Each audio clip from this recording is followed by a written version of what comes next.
Alhamdulillah, assalatu wassalamu ala nabiyyina Muhammadur Rasulullah sallallahu alayhi wasallam. So this is the another video for Linux system programming series. Uh, I have not made a video since last 2 weeks because I wasn't well. So in today's video, we are going to learn about the processes and the structure of the process into the memory. So, what is the process?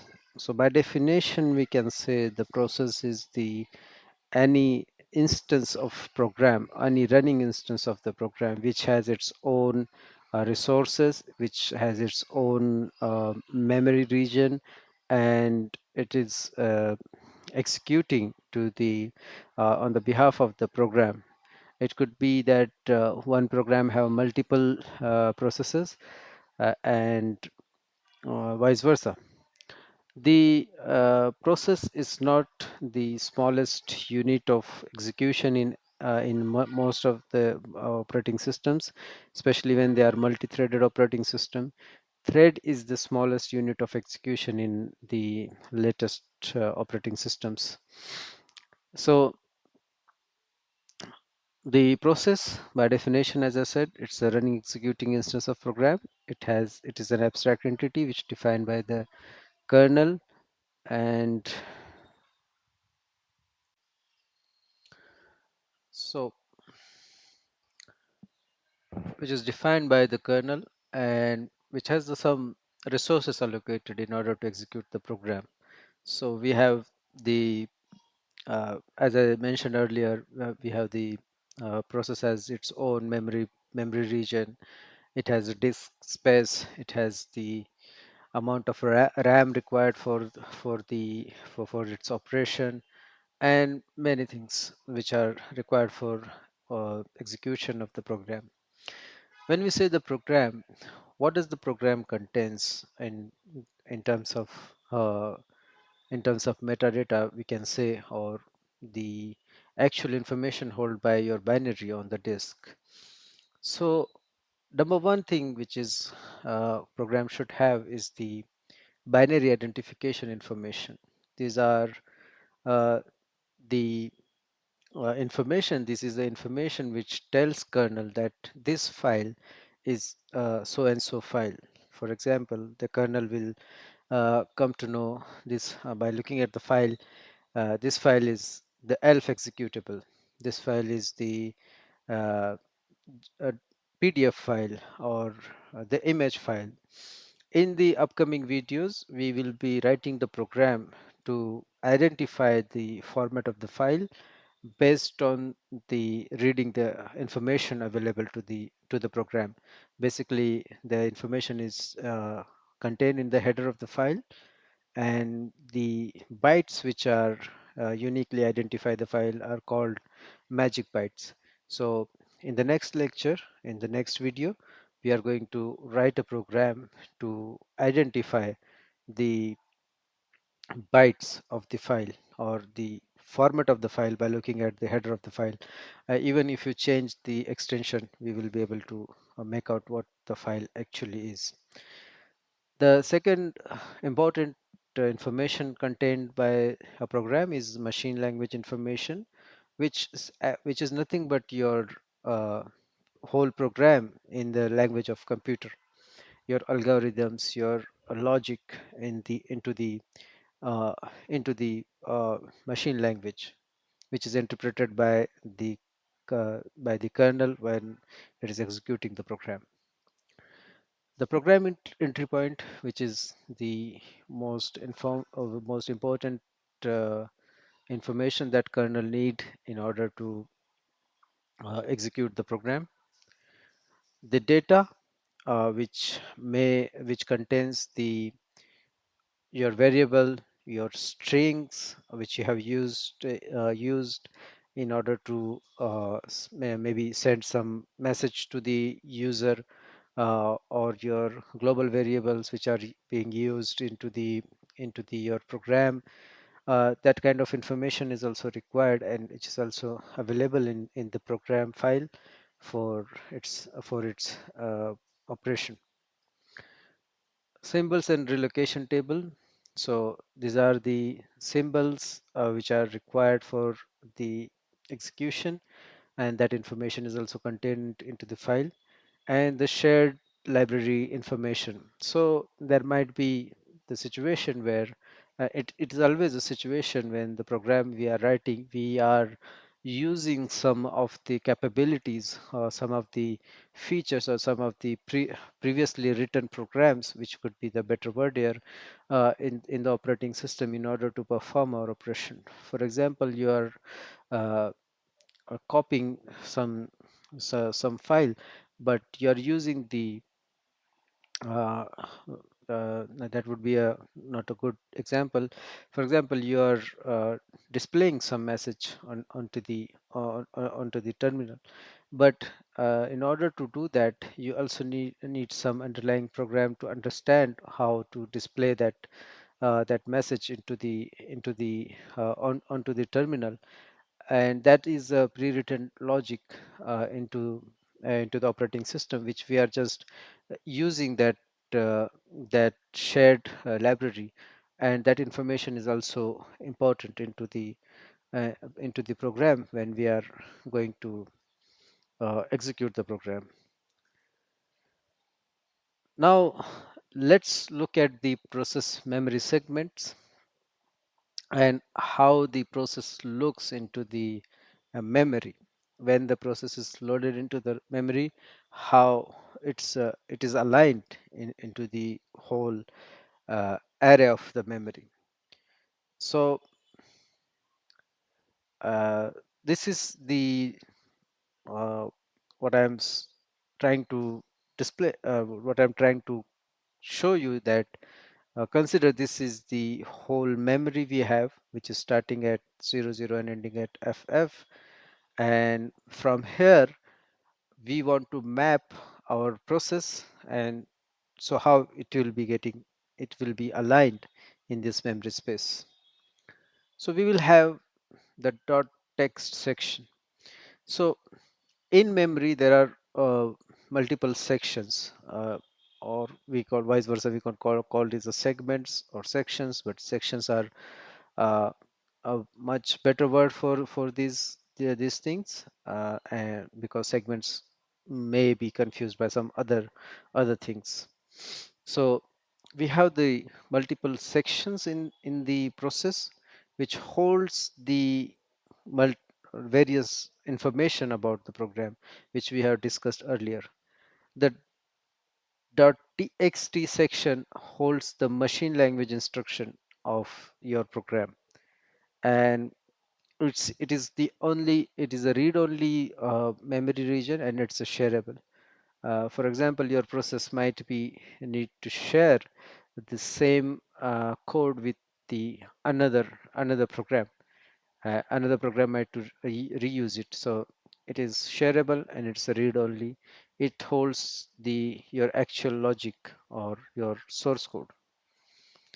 Then we have the .data section. This section has the global and statics variable which are explicitly initialized. So we have this section for global variables which are initialized, and we have the .bss section which has uh, which holds the information of the global and static variables again, but they are not explicitly initialized. Now, the reason behind separation of these two sections is that to optimize your disk space. So uh, you have initialize a variable, and you have just declared a variable. When you are initializing the variable, it required some space on the disk. For example, you are initialize an array of 5 elements, so it will be needing the size on the disk, which but must be allocated in order to save those variables. But when you are just declaring the an array and not using it, not initializing it, then it doesn't make sense to allocate the memory for that variable. So for that, the compiler do not allocate the memory for that uninitialized variable unless and until it is being used further into the program. And that's why this segregation is made here. So we have the uh, uninitialized variables into the BSS and initializing the data. Then we have the heap section. It's a dynamic area for memory which is used to allocate the space during the runtime.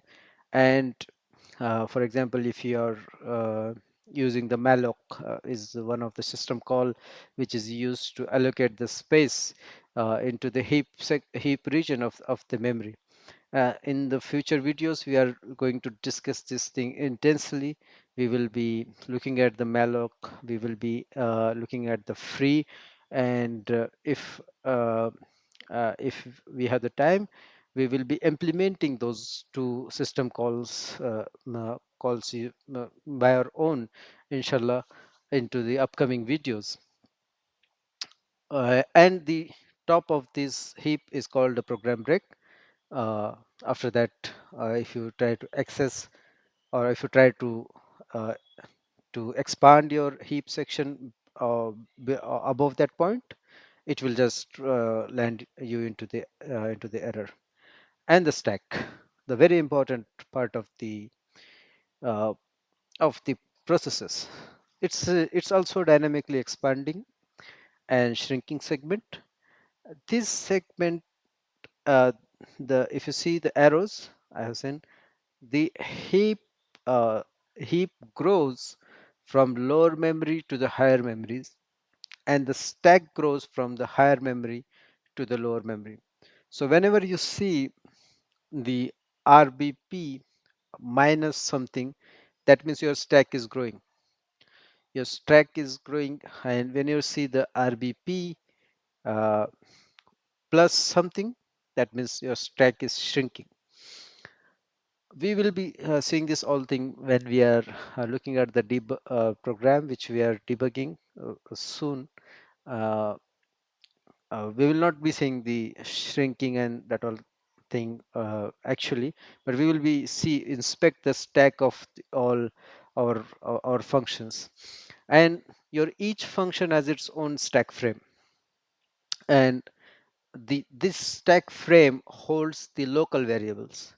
Now you have the global variables which are held by the data section and the BSS section, uh, and some of the variables which are local to the function that are not held by this data and BSS section. They are they present they manipulate or they manifest themselves into the stack frames of those functions. So we dive into the our Linux box and just look at the program which is there, and we will be debug the program to see and correlate these all points into the actual memory. So see you there. Just stay tuned.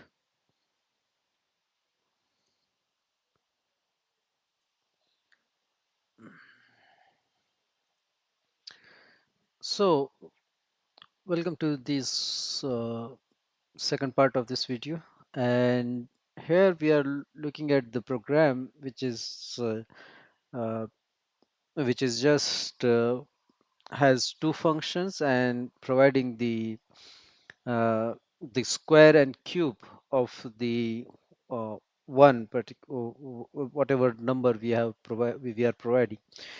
So I have declared one on the line number 7. I have declared the one buffer with uh, some value, and this is uninitialized character buffer, and it should be into the BSS section. We will see if it is there or not. Then we have declared the array of 5 element, and it has the elements as 1 2 3 4 5, and it is an initialized variable. So we are hoping to see this variable into the data section of the program. Then we have the two functions. One is cube and one is a square. The square and square will have its own function frame, stack frame, and on that stack frame we will be seeing these variables that results, and we will be interestingly we will see how they look like onto the compiled binary. And we will also inspect the cube, and at the end we will have the main. We will see the main frames and their variable, and how it look likes uh, into the memory space. So here we are. It is the radar debugger, and I have already open up everything for you. We have in our first quadrant we have the stack, which is we can see how the stack is modified or being manipulated. On the second quadrant you can see the disassembly of this of the our binary. For just for the information, I'll run the binary once and you will get an idea what it do. Okay, it's not my tmux session.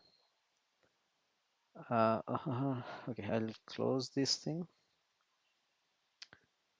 and I will just run the binary, which is just providing the square and the cube. I will open this thing for our reference again. And here in the third quadrant we have sections. So here when we are having the sections in the third quadrant, you can see we have the whole lot of sections here that we have not discussed in the slides. So this might be a good homework for all of you. You can go and check all the what these all sections does. We are just cover the important sections which are required, which are need to be discussed there, and the later sections are uh, on you to explore. You want to understand what they are. Few of them are very self-explanatory, like GNU version, which is holding the information about the version and something about it. And here we have the one of the section we have discussed, that is a text section. When I click on this, we are landing on the disassembly of the text section, which is actually holding your source code. And if you go here, we can see it has all the source code in the machine code format, which the debugger can which compiler or the kernel can understand, which basically the kernel can understand, not compiler. And let's go to the our uh, data section. And in the data section we are supposed to be find our global variable array, and because it's an initialized, and if we go here and just to scroll back, you can see it has a variable name share. We Because this is an unstripped binary where we just uh, while compiling we have not stripped all the uh, strings which are present on this on the program. We are able to see few of the information uh, as it is into this into the assembly. And this is an array, and you can see these are the elements which are stored into the array on particular memory location. So you can see 1, 2, 3, 4, and 5. Let's inspect our BSS section, and BSS section is of 0 byte. This is could be because of the optimization that compiler might be doing, because we are just initializing that variable and not using it anywhere.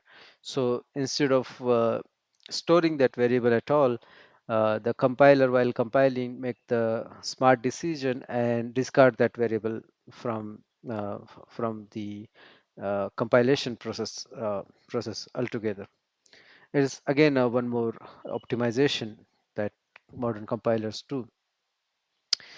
One of the interesting section that we are I want to show you is that RO data section, and this section holds the strings which we are using into our program. Most of the time these strings are the strings are uh, which we are intended to display onto the terminal.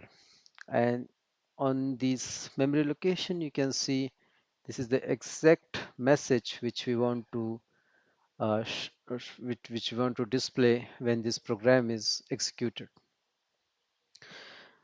Okay, so now let's inspect the our stack frames. Now there is a breakpoint on the main, and where and here we are just entering into the main function. You can see some uh, prologue for your stack is being done here. Stack is being prepared for your main function. Some return address being pushed and some other stuff. Here you can see your variable, that argc and argv, and argc and argv, which we have written here, that these two will be on the stack frame of main, and yes, they are on the stack frame of main, and they are being stored on the memory location of this variable var underscore a4h, var underscore b0h. So this is the way the compiler understands the variables. It doesn't store the variable with the name which you have written into the source code. It is just for adding some extra layer of security when if somebody wants to reverse engineer the program. And we can see it is being pushed somewhere, and on the stack frame we can see some activity. I don't know where it is pushed exactly. And if you okay, so this is our key variable which was on this on the uh, on this function which we were using, and this has a value of 1566, which is an int and key, and it will be the main stack frame. And we can see this is where we have the key variable present. And I think I just uh, into the uh, uh, uh, and effort effort effort effort effort effort effort effort. I will have to restart this binary again. I'll just go and restart it.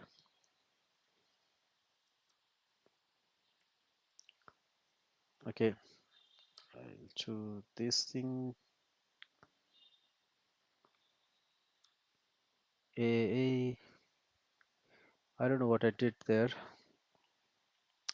And FL the main.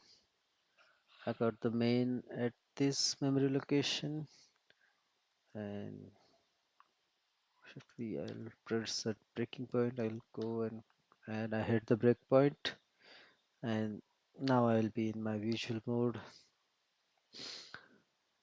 Okay, so let us to step over all these functions, and we will be uh, here we are calling to the calling to the malloc function to allocate the memory location on the heap, which is because of this line of code. uh, we will be skipping this function, and we'll go ahead. We will be discussing this function in future. And yes, we will also skipping this. And now I am on the cube function, and let's step into this function. And if you see in the cube function, we have our argument 1, which is just a 7, which is stored into the variable 14h, and it is being compared with some uh, hexadecimal value. In the cube, it is being compared with the uh, 1000. If you take the decimal value of this hexadecimal number, you will come to the 99999, and this is just because it start counting from the 0 and compare this value with the 1000. And if the comparison is happen, we are getting jump, but that's not what we are looking at today. We just want to see this variable 14 on our stack frame. So step, and into the stack, I just want to see where is the 7 will come.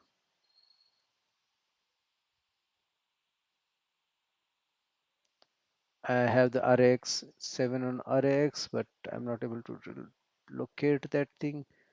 I think it is here somewhere into the your EDI, and then we have the multiplication of the RX, which is the stored into the RAX, and it's becoming and we are back to the our main function. Now we are into the going into the call square function, and if you see here also, the variable are defined as a var underscore 14, and again the same thing, and that's it. So this is how the program looks like into the memory, and that's all for this video. Let's see you into the next video, where we are going to write a binary to read the bytes from the program, and determine its what kind of program it is, or the type of the program.